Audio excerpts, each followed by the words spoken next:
세상에 별난 사람들이 많지만 그 중에서도 쇼펜하우어는 유독 괴짜였습니다.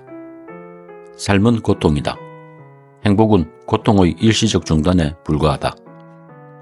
이런 말을 아무렇지도 않게 내뱉으며 세상을 향해 쓴웃음을 던지던 그는 생전에는 그저 무명의 철학자에 불과했습니다.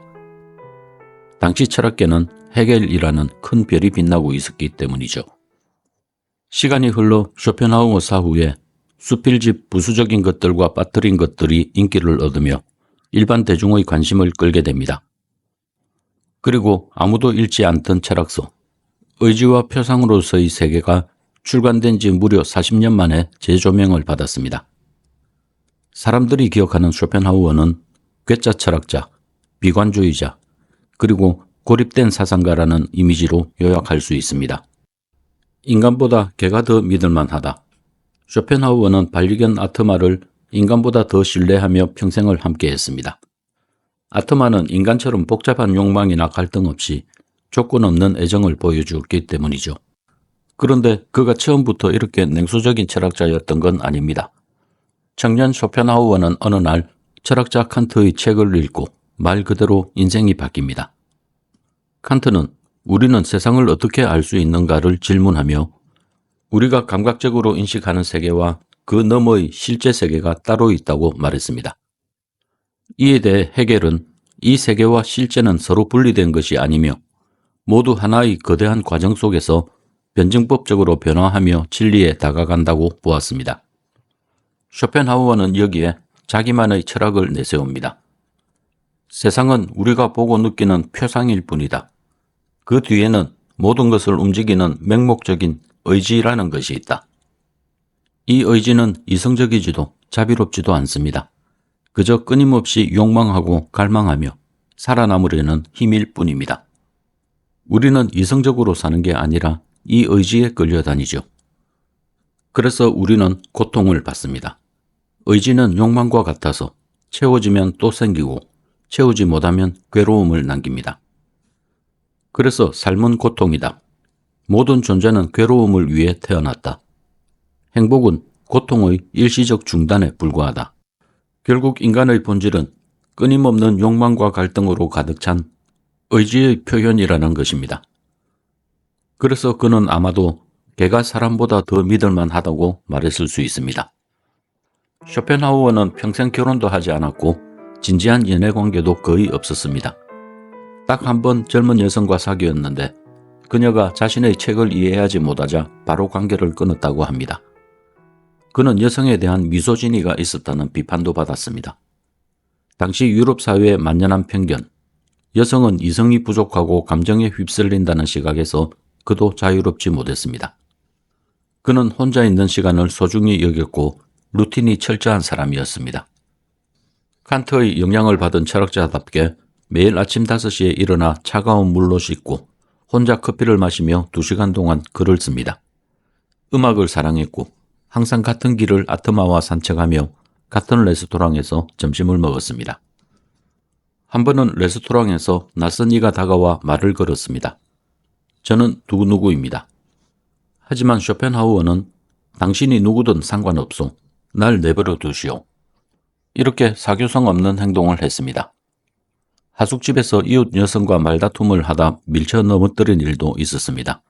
그 일로 평생 동안 매달 보상금을 지급했는데 그 여인이 세상을 떠나자 일기에 고통의 끝이라는 단 한 줄을 남겼다고 합니다.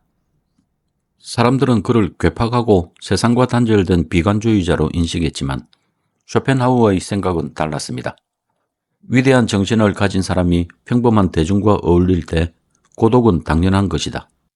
이렇게 자신에 대한 자부심이 강했던 쇼펜하우어는 당시 철학계를 장악하고 있던 헤겔에 대해서 특히 날선 비판을 아끼지 않았습니다.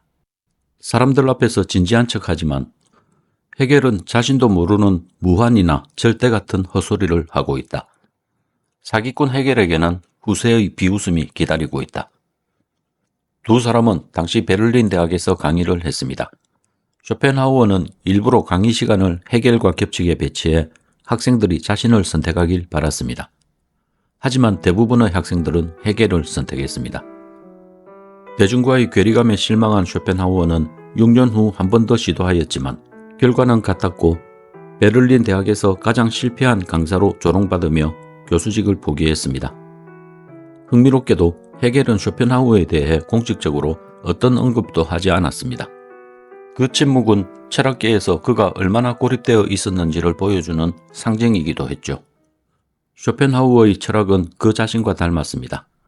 철학과 그의 삶은 거울처럼 서로를 반영하고 있습니다.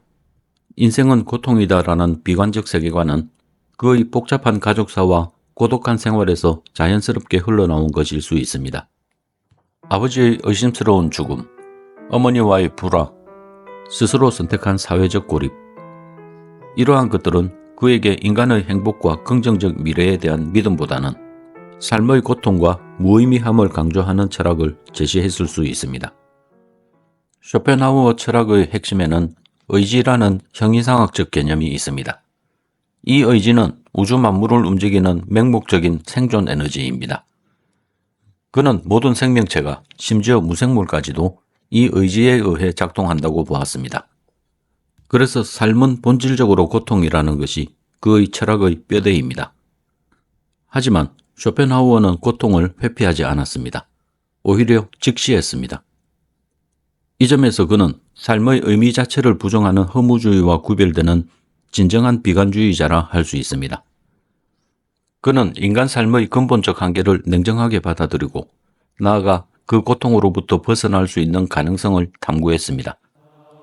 그중 하나가 예술, 특히 음악입니다. 그는 음악이 의지의 본질을 직접적으로 반영하며 인간이 의지의 지배에서 벗어나 잠시 해방될 수 있게 해준다고 믿었습니다.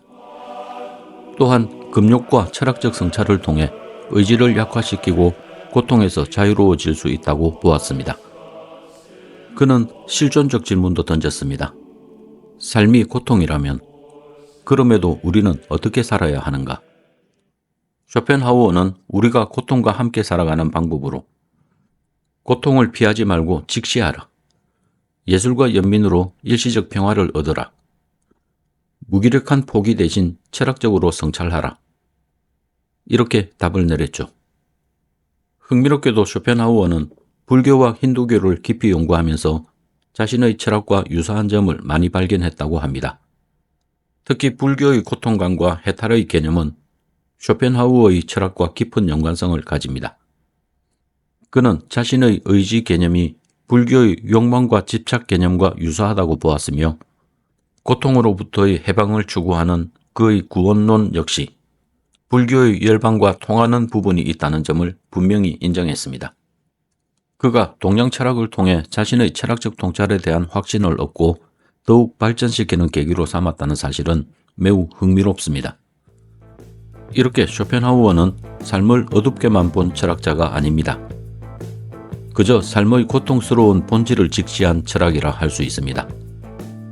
그리고 그 안에서 의미를 찾고자 노력했습니다. 그가 우리에게 말하고자 한 것은 바로 고통과 함께 살되 그 안에서 자유를 찾는 지혜가 아니었을까요?